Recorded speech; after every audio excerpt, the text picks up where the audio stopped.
Welcome, everybody, to the Sonoma Spiel. My name is Tim Zahner with the Sonoma Valley Visitors Bureau and grizzled veteran of the Sonoma Market parking lot senior days, which I just survived.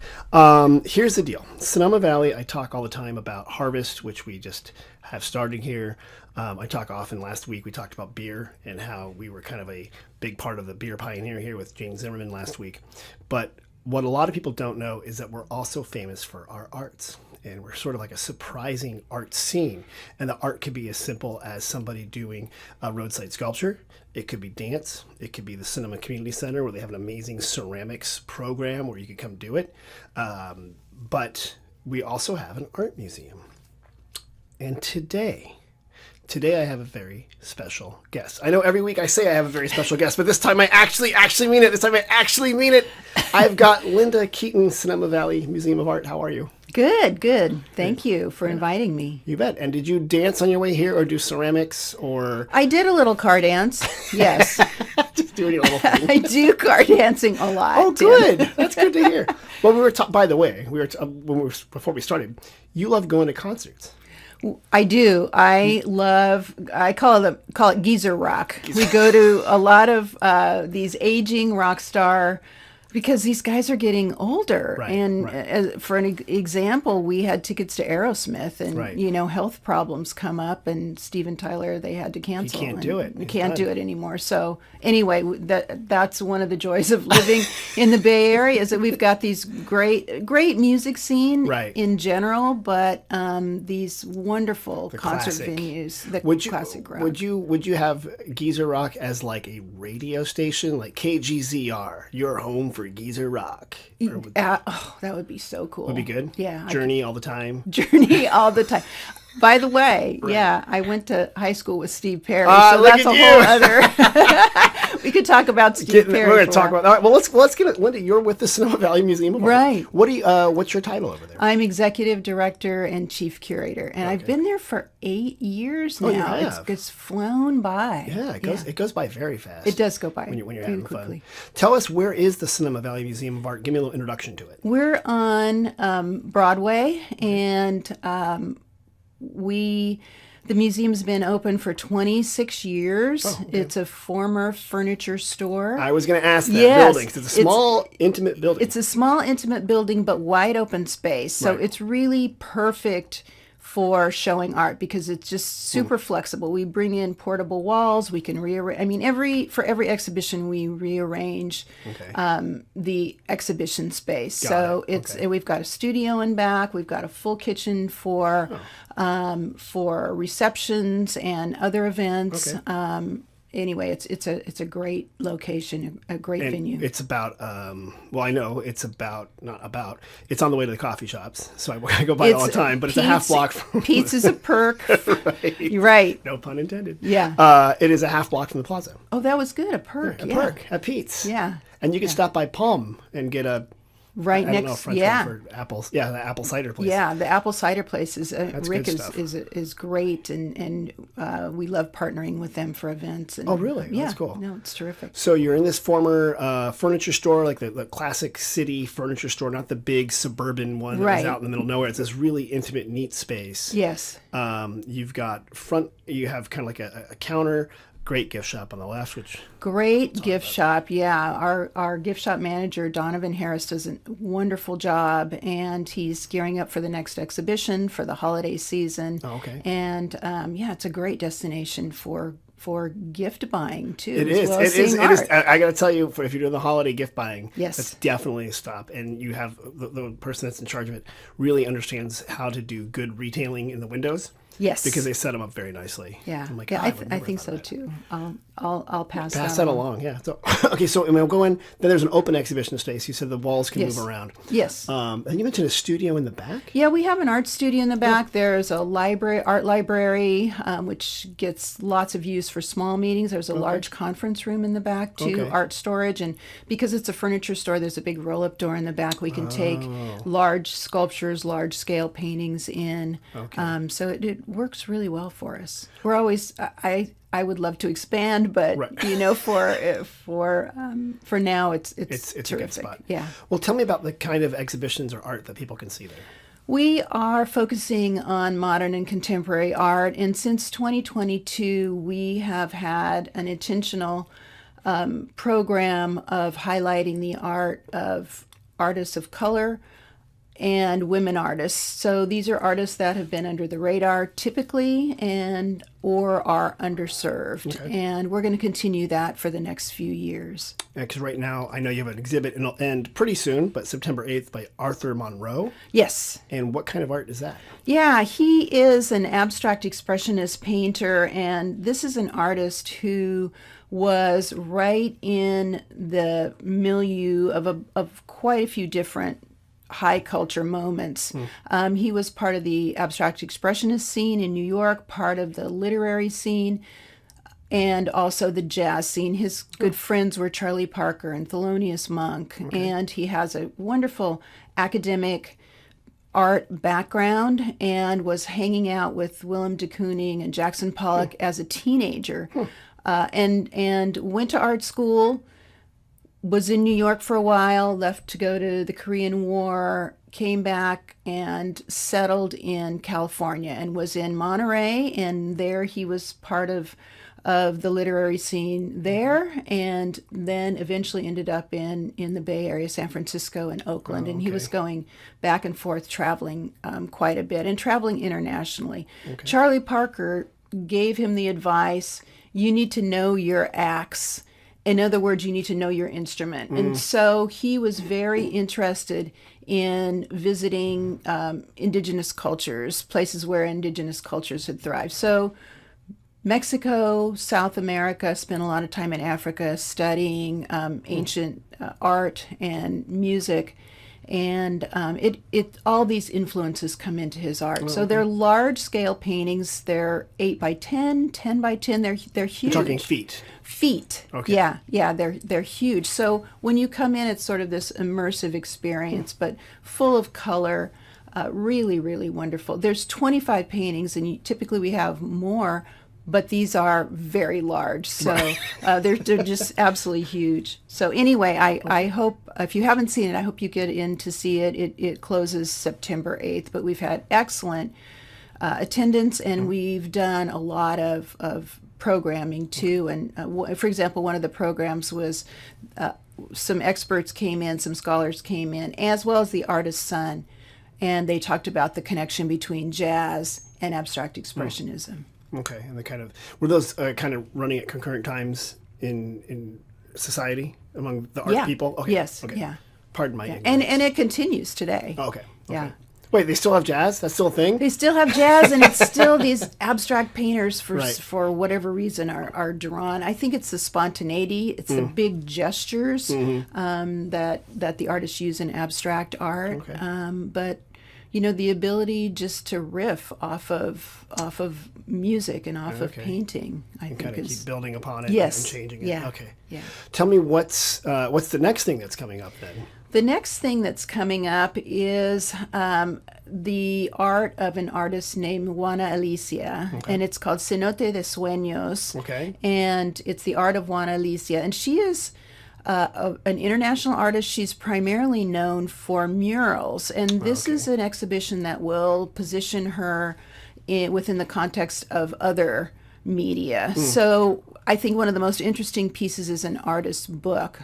It's a collaboration between the artist and her husband, who is a poet. Oh. And it is a screen fold book, like an accordion fold book, like ancient Mesoamerican texts also had the same format. And on one side, it's Spanish and illustrated, and on the other side, it's Maya, the Maya language, which I studied Maya codices as a grad student. And I know, how random is that? Okay. But it was part of art history. I was looking at these codices, but I never, ever could hear the spoken language. But we're going to have an element. You'll be able to use a QR code and hear people speaking the Maya dialect that's interesting. along with this piece. But there are prints that she's made. There are large scale paintings that she's made. So lots and lots of different artwork. And we're going to do a mural tour with her, and she'll be here. She lives half the year in Berkeley and half the year in Merida, Mexico. Oh, okay. So she will be here. The text will be in English and Spanish. We're doing quite a few Spanish programs that will be exclusively Which in is good. Spanish. You know, we have, Sonoma Valley has a bilingual immersion school called Flowery Elementary. And then a lot of those kids go on to an advanced Spanish class through the high school. Right. So there are a lot of bilingual people in the Valley through our education system. And Through also education. from immigration, of course. Through immigration, and I think La Luz has tapped into that community too. So we're going to get together with Leonardo. I'm planning to do some nice collaborative programming too. So I want to go back to this. How did you end up in an art museum?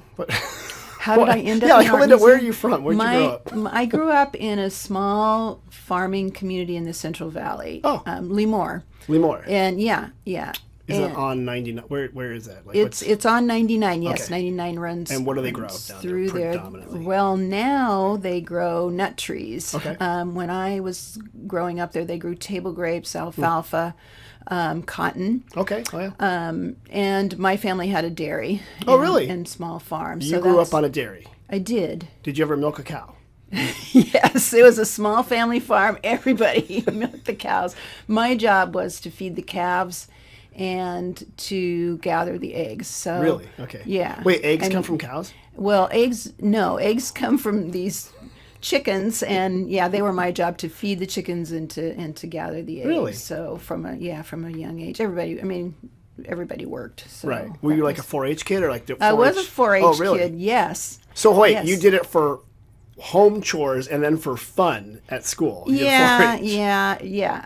I did it. Yeah. And then you so- decided that owning a dairy and waking up at 3 a.m. to milk cows was not in your future? My mom was an artist, and she painted, she drew, she did photography, and Okay. so I was exposed to art. Right. And I actually I didn't go to college out of high school. I was working, and then had the opportunity to travel quite a bit, and I found that I was in museums. That was my favorite place to head to. Kind of were drawn to those? Okay. And so then that's when I started taking classes, and just eventually went all the way through school great. and got a graduate degree in art history, gallery techniques, and Greek and Latin literature, and then taught at CSU Fresno. Taught Oh, you did? art Okay. history. Yeah. Bulldogs. Wait. Yes, Bulldogs. Go Bulldogs. Yes, Okay. go Bulldogs. Yeah, That's good football team. Good And football team. When I was and- there, Derek Carr was Oh, there, so that really? was Oh, that I was a see. lot of fun. Yeah, I'm a football fan too. They have a Rocker- good wrestling team, I think, too, because I think our high school wrestling coach was a big Bulldog down in San Jose. He always wears Fresno State stuff. Yeah. Jerry Tarkanian was our really? our basketball coach when I Wow. was teaching there. Okay. So it's a good sports school. Not known for a art program. Unless you were there. I mean, I was there. so you were and teaching at that school as well. Later. teaching. Yeah, I did teach. Did you do your undergrad there? Is that where you I went did to? undergraduate Oh, and great for graduate, you. and then took over a course. One of my professors asked me to take over a course while he was on sabbatical, and I loved teaching and ended up teaching there for 14 years, and then was on the board of the Fresno Art Museum, and eventually became the ED and Chief Curator there, and then left there to start my own art consulting firm, working mostly in public art, but I did have some clients that were here in the Bay Area, and then ended up. Okay, public art. Let's talk public art. Everyone hates public art, but everyone loves public art. That's one of the great things about I love working in public art, and people relate to public art so differently than they relate to art in museums. They feel free to go up and touch it, to express what people are intimidated Virulent to opinions. express their opinion because it's in their environment. Yeah. I mean, they have some sort of sense of ownership, and even people are highly critical of public art. But that means that they're thinking about it, and they're drawing a conclusion, so it makes them see their environment differently. I like that. And the museum did several public art projects. On the Plaza, you had a great one. Several on the Plaza, we had several. Yeah, we had several of them. One of my favorite memories of that was the deer that we brought in, and walking around and seeing kids riding. I mean, I remember a girl made a garland, little bridle out of flowers, and she was riding the back of the deer. And I thought, I love that. It was perfect. It was so perfect. And this was right outside the visitor center, so there was a big discussion of should we let the kids on the deer? Yes, you do. And the discussion was, well, they wouldn't make them so friendly for kids to hop on and put them in public, right? Yes, they would have been spiky, scary things. And they're deer not were spiky. fantastic. They were, and I so many people said, I wish these could stay here. I mean, they were just. I know. Wonderful. I remember that. Well, then also at the same time, I think a year or two later, you brought in the Korean. Is it a Korean sculptor? Yeah, the ceramic heads. The ceramic guy, big heads. Those were really neat. Super heavy. But well, not crane. Everybody agreed with you that they were really neat. There were some detractors. They were. Say what you want, just spell my name right? Yeah. It's good that people were talking and angry about it. Yeah. But I'm sorry. Yes, they. People had strong opinions about those, But they were, I thought they were wonderful. Yeah. So one of the criticisms was that a lot of people felt that they didn't go with the old architecture because they were very contemporary looking. Of the Plaza. And but don't cities change? Well, cities change. Like we exist in contemporary times. I looked at Philadelphia, which has an older city hall than we do, had those heads those same heads actually really? out in front of theirs. So I mean, I like the juxtaposition of the contemporary with the very traditional. And if you don't like them, I mean, they were gone 6 months later. Right, so they're not there full time. They're not there full time. And there's people on next door dying to hear your opinion. Right, and yes, that's they definitely want to know what you think of that. Yeah. Are you guys planning on any more of that stuff? We're not right now, but I know that the Cultural and Fine Arts Commission, which is just doing an amazing job, lots of great work that they're doing. They're working on a public art plan. Okay. So we're hopeful. Yeah, I would love to see it. Yeah, and maybe some different form of public art. I mean, there are all sorts of exciting things that I think the Plaza lends itself to a wonderful public art experience. It's large. There's quadrants. You can build it. Yes. I think you have all those Burning Man people. There's a lot of flaming things we can get our access to, and motorcycles jumping. I'm not sure that's for. That would be. I mean, there's a public safety consideration. Oh, right, that thing. Right, mentioned the there's kids. that. That's right. I forgot about. Yeah, There are two playgrounds not on the Plaza. Yeah. They're not on the Playa. We're on the Plaza. Right. And then, so we did the big public art stuff. You guys do the rotating shows. Yes. There. One thing I kind of like is you did like the lookbook or the look club. The look club. That's ongoing, and that fills up every month. We do a monthly look club, and it is an intimate. We cap it at, I think it's 12 or 15, something like that, because it's an intimate look at one or two pieces, an exploration, a deep dive, and of course, because it's in Sonoma, there's always a glass of wine involved with that too. Pretty hard to find that in this town. Yeah. Right? Yeah. And so that's people can book that ahead of time. Yeah, you can go on the website, and it's led by one of our education staff usually. Okay. So and it's they look at 1, 2, maybe 3 pieces. So it's not the full extent, but it's it's once a month and it's on our website. Do you have art that we haven't brought that you want to bring? Oh yeah. Like what kind? Or can you tell me? Nobody's listening. You mean into the museum or public art? Or both. I mean, you're not just the museum in a lot of ways. You're kind of the de facto arts. I don't want to say arts commission to make the arts commission mad, but like you bring in a lot of the ideas to the town, right? Because you have access to outside art. We access outside art. In your introduction, you mentioned that Sonoma is a great art city, and I'm going to just defer a little bit because we've got so many great art resources here. There's a group called Creative Bridges, which is a group of 45 arts and culture organizations that have come together and are working together and collaborating. And, there's just such an exciting art scene here. Mm-hmm. I think Sonoma should be an art and wine town. I agree. To me, it's a natural. I mean, you've got, and there's even places like the DeRosa Preserve, which have literally art sculptures in wine. Right. Donham, and you've got places where there are wineries that put art on the walls. Right. And then we have like museums And like public you art. and like Transcendence Theater doing their performances. Transcendence, yes. But it's interesting because it is kind of trying to get over that hump of like we are an arts destination, because people think of cities oftentimes, Right. or they think of weird like Marfa, like a weird Marfa way out in the or middle like of nowhere. what's that place in New Mexico, Santa Fe. They Right, always think Santa about Fe. like this. They don't oftentimes put I don't want to say the hedonistic destinations, but like like Miami has Art Basel, but no one thinks Right. of Miami as like super art unless you're like a weird art person. But like I just think of Miami as beaches and good Cuban food. Cuban sandwiches, right? But I wonder, how do you build that and recognize that we do have such a concentration of artistic people, and there are a bunch of studios, there are a bunch of galleries. Music scene. Music. Yeah. We have a lot of, we're doing the KSVY studio here is this community radio station where we tape this. It is world-class musicians that Unbelievable. live here. Yeah. And they come in and they rip some crazy guitar solo in the studio next door. And I'm like, why are you in this town of 8,000 people? Right. They're like, well, I like living here, man. It's cool.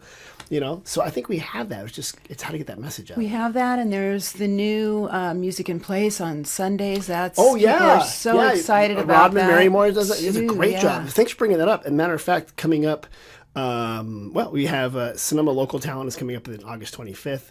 But then they have Soul and Blues in September, Tia Carroll. We have the Jazz Orchestra. It's September 8th. We have Brazilian music in the end of September. And then the Contra Costa Wind Symphony. This instrumental winds, yeah.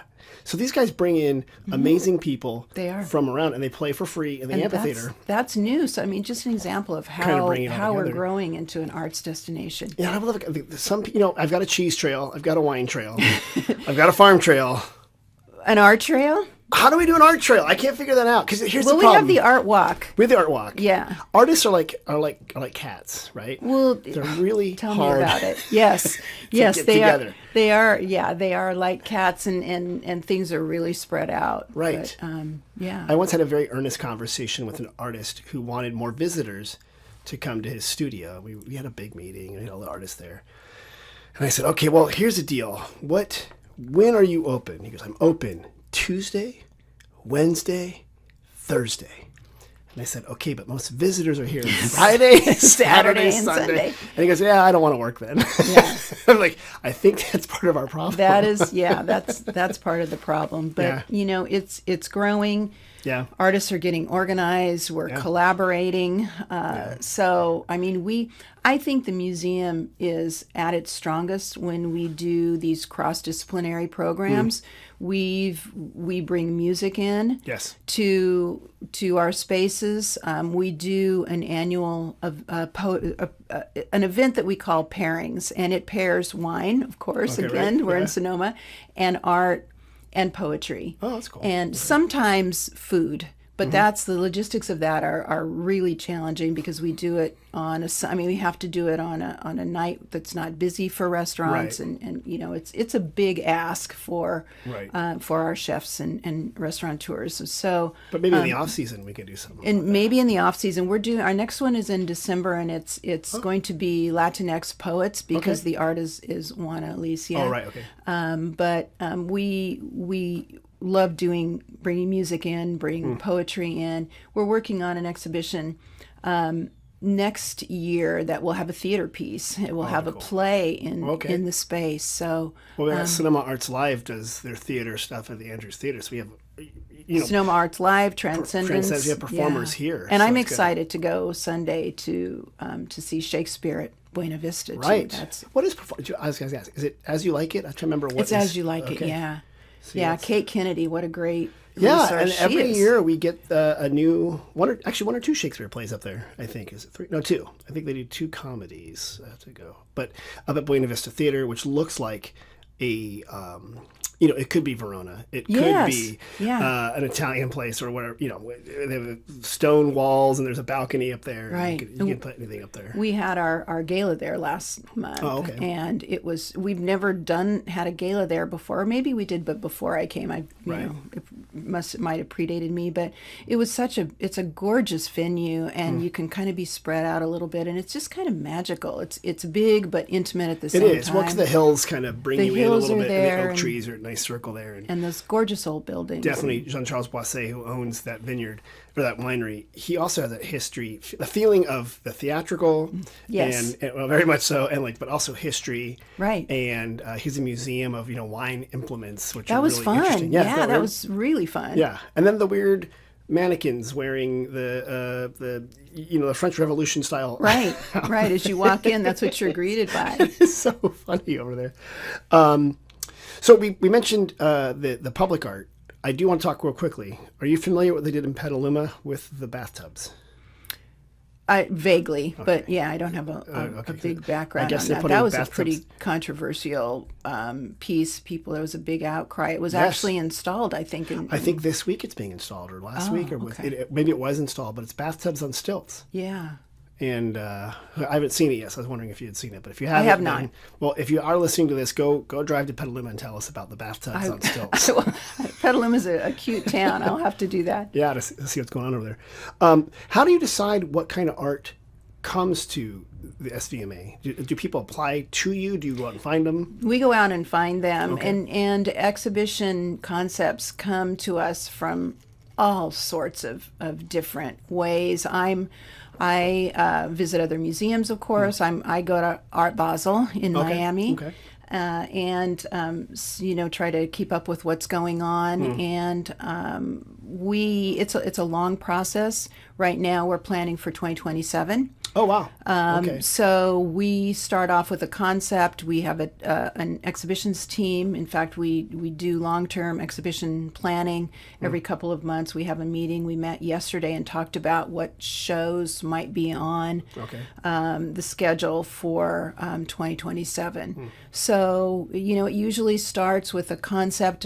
I will contact an estate or an artist and make a studio visit, see what might be available, what their schedule is, if there's enough material to put together an exhibition or a group exhibition.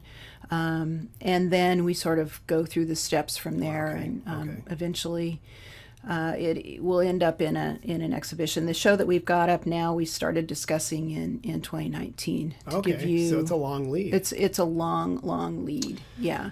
You had a while ago a cool exhibit. I thought there's some pomo baskets. Yes, it was a Native American exhibition called "We Are Still Here." And there were pomo baskets.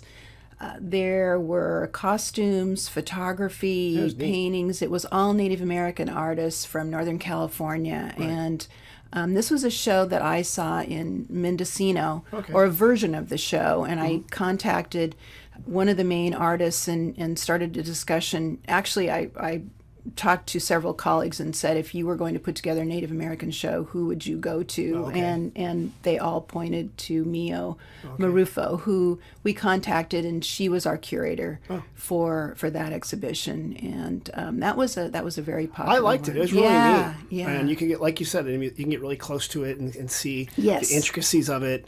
And I think Really when you're younger, detailed. you don't think about that. And you're older, you're like, how in the world did they do that? I know. Some of those baskets had such a tight weave. I'm not a puzzle person, and it's just like that. Looks like my nightmare. I would never have the patience. I would love, honestly, if anything, I could to have someone there doing it, so I could see how they do that. I have no idea. It's sort of like when you see you talk about the Mayans, like the weaving that they do. Yeah. How do they figure that out? And that was really neat. Yeah. Around the same time, you had another one called The New Californians, I think. It was a photography exhibit. Judy Dater. That was great, too. It was portraits of people from California. Yes. Some who were, born here and some who might have moved here. Yes. And there were great stories along with that. There were great, and it's always about the story. Plays such a role, and in the artists we select and the art that we select is, what's the story, what's the context for this. And Judy Dater is a photographer that I had studied for many years, and I said to a photographer friend, gosh, that'd be one of my dream shows to connect. I was very intimidated to work with her because she's such an iconic figure in photography, and this mutual friend connected us, and she was so easy to work with, really a pleasure, and such a professional. But yeah, each of those photographs had a story with it, and she would go out on walks and meet people that she thought were interesting to her and would be interesting to the camera. Right. Not necessarily these, the most physically beautiful, attractive. They were models. normal people. They were, yeah. The photos were beautiful, and obviously it brought out their inner beauty, and everyone's beautiful. But it was so well done. I thought, wow, that's a neat exhibit. Is that just one that goes around? Or is that one? No, that's one that I curated. For you? And okay. I curated that one. And we actually extended part of that. We kept it a little bit longer because it was just, so great to build programs around, and she was wonderful. When you go to other museums, do you go to San Francisco and go to the Legion of Honor or something like that? I do. Do you have any favorites in the Bay Area that you want to? This is your chance to name check them. They might give you a free ticket. Yeah, actually, the Asian Art Museum, I think, is doing some of the most interesting work in our area right now. Okay. They are bringing in a lot of contemporary work and putting it in a context of ancient and modern. And I think what they're doing right now is really brilliant. That's a favorite of mine. Down in San Francisco at the Civic Center down yes. there. Okay. Yeah. And have you been to the Oakland Museum of California? Yeah, that's a wonderful museum. Yeah, it's so eclectic because California. It is. Right? It is. It's funky. It's eclectic, and always something that surprises and delights me there. I really enjoy their. They have a lot of Dorothea Lange. Gosh, Dorothea Lange. The Depression era photographer. Yeah, Dorothea Lange. Dorothea Lange. And that's the photographer that theater piece is based on. It's it's a anniversary of the WPA. Okay. And the theater piece is based on her photography, and then we want to bring in some other photography too. And I've worked with her material before. She and her husband Maynard Dixon had a house outside of Fresno. They had a family compound there, and so there's a little bit of a connection. You could have run into, maybe if she had kids, at the FFA or the 4-H, you could have competed them in the KV, whatever. Right. Mike could have won. So that's what I do love about the Bay Area here is we've got, world-class stuff that people know about in San Francisco, Legion of Honor, MoMA, Asian Art Museum. I would have to give a shout-out to San Jose, where we have the Rosicrucian Museum, which is one of the weirdest museums I've ever been to. It's the Egyptian stuff, and mummies and stuff. And then come up here, and we've got, even though you're not a large physical institution, you guys, like I say, you punch way above your weight in what you bring in and the curation that you do. And that's one of my favorite things to hear. I love that. We punch above our weight. Oh, you do? That's awesome. Literally, I'm on my way to Pete's, and I'm like, why is this in this town? It's so cool. Thank you. To have this amazing exhibit. I'm serious, because, this is 8,000 to 10,000 people. It's not a big town. And the whole valley is 40,000 people. And to have that level of quality is really, really good. And we bring in about 16,000 people every year to the museum. So to give you some idea. That's good. Of it's going to be more now they listen to you. I hope so. Yeah. Let me ask you this. If people, I know you're open most days. Can you tell me what days you're open and what it costs to get in and if there's any free days? Wednesday through Sunday, 11 to 5. And we are free on Wednesdays. Got it. But you can always donate, even if you go on a Wednesday and it's free. You can drop $5 and help out the mission of the museum if you want. You can drop $5. You can shop in our store too if it's on a Wednesday, and that would help us out. If people want more information about the museum, what's the website again? svma.org. svma.org. It's on Broadway. If you are looking at City Hall, turn around, walk half a block. It's on the right-hand side. Stop by and say hi to Rick at Palm ahead of time, or on the way back, I guess. That's what you should do. But okay, Linda, you know why I brought you here. Not just to talk about the Sonoma Valley Museum. Uh-oh. But you know that everyone that comes on the podcast has to answer questions from visitors. Oh, okay. Okay, and you curate stuff. You're going to curate these answers. Okay? Right, but I have 4 years to curate the answers. Well, now you got about 10 minutes. We 10 got minutes. this. Okay. We got this. Here we go. So we have 2 Alrighty. visitor centers. People call, text, they email, they walk in. This section is called We Get Questions. Here we go. First one comes in on Facebook, and it was on the Foodies page that Sarah runs. And it goes like this. Hi, I'm planning a honeymoon in Sonoma next summer. I'm curious about favorite upscale restaurants. Bonus points if you can help plan a good trip there. So, honeymoon, next summer, good restaurants. So you want me to talk about restaurants that I would recommend? Yes, you're answering this question. Okay. I would send people to Sonoma Grill. That's a great one. Nima is such a great supporter of the museum, really? and Okay. he does amazing work. He's also a climber, and he and my husband were on Everest at the same time. So they are Really? They are. Did they know they were both there at the same time? No, So they different before. Yeah.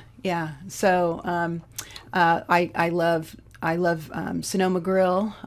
Good spot. Also, EDK is a regular place. Okay, good. I have some guests coming from New York next week, and we're going to go to the Girl and the Fig. Good So, spot. So yeah. those New Yorkers, they get kind of snooty with you on the food, and you're like, I impress the Yes. heck out of them, taking them to any of those restaurants Right. and others. Yeah. so I'm going to go on the record. New York, yeah, you have nice museums.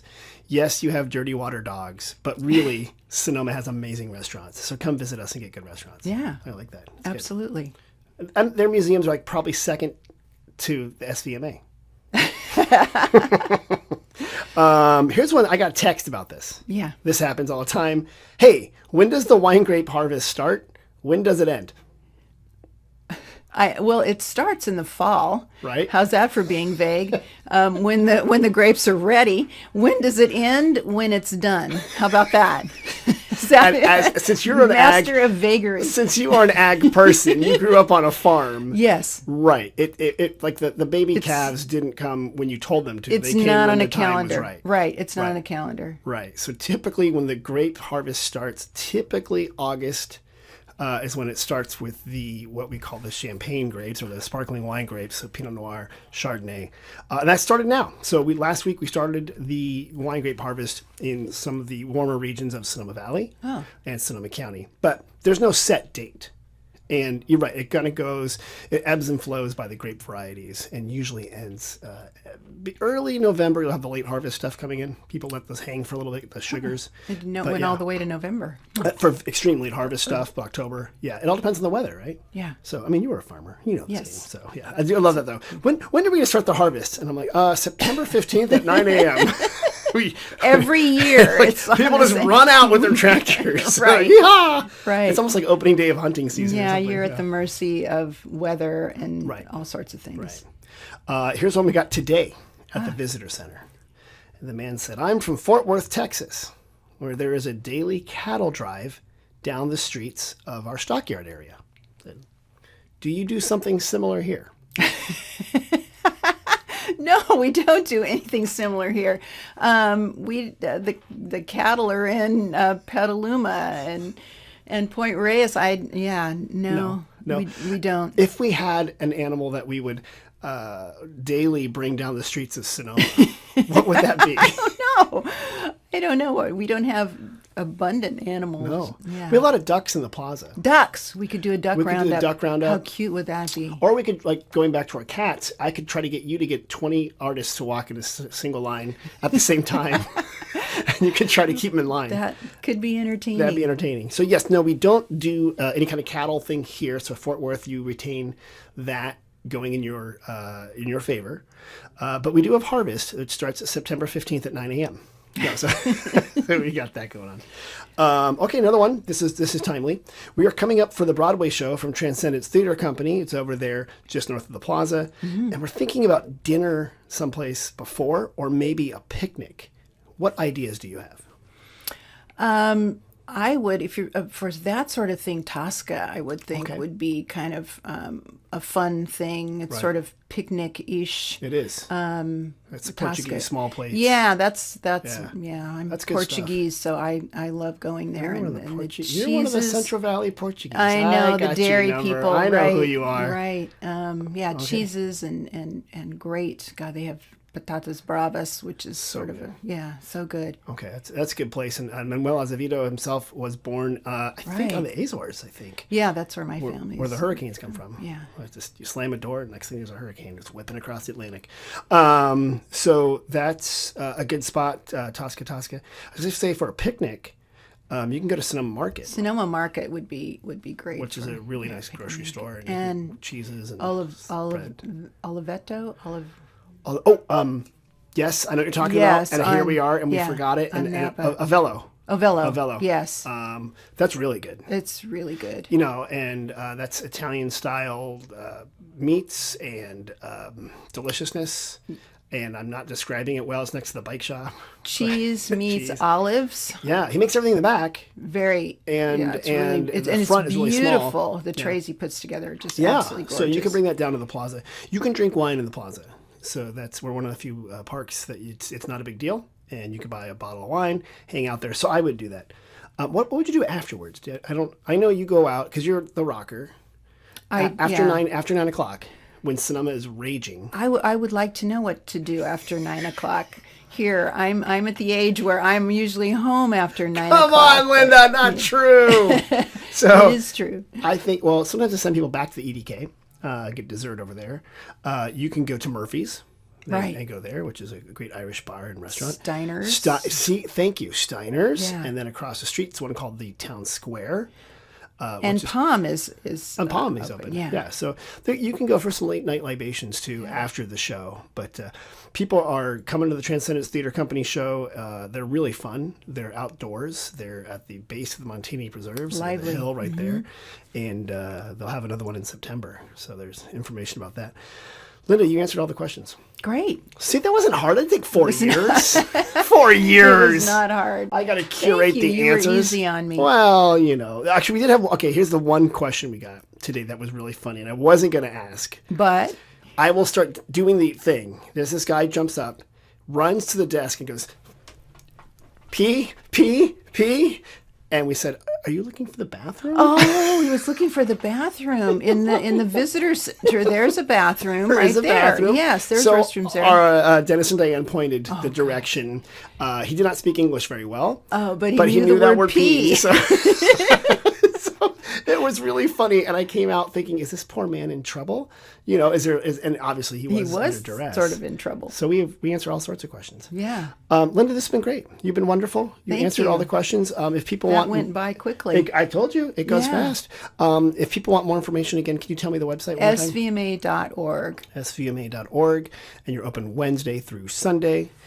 Please stop by, and the best gift shop around. And what else do you want to tell me? Go. I want to remind people that our wall-to-wall event is in full swing now. We're accepting admissions for submissions for it's an online auction. Okay. And we will accept them until August 20th, and then the auction starts in September. Oh, great. And it will be September 17th through the 22nd, and the works will be up at Alley Gallery. Okay. And we have incredible donations from local artists and from collectors as well. I think we've got about 110 submissions. The price range will be from $50 up into the thousands. And so very approachable. Very approachable. And all the proceeds go to fund SVMA, art education programs, and exhibitions. Okay, good. Well, thank you for that. And sorry for not asking about that, but so svma.org, all the information's right there. Right. And you can get it right there. Okay, so after you've gone to svma.org, you should go to sonomavalley.com and check out our deals, special offers, and events. You can also find out about the Sonoma 200th anniversary of the planting of wine grapes and how we're celebrating it at the Valley of the Moon Vintage Festival at the end of September. Everybody, thanks for listening, Mom and Dad. I hope you're well. Larry, thanks for the voicemail. Hope you're enjoying the Carolinas. We'll talk to you all soon. Bye-bye.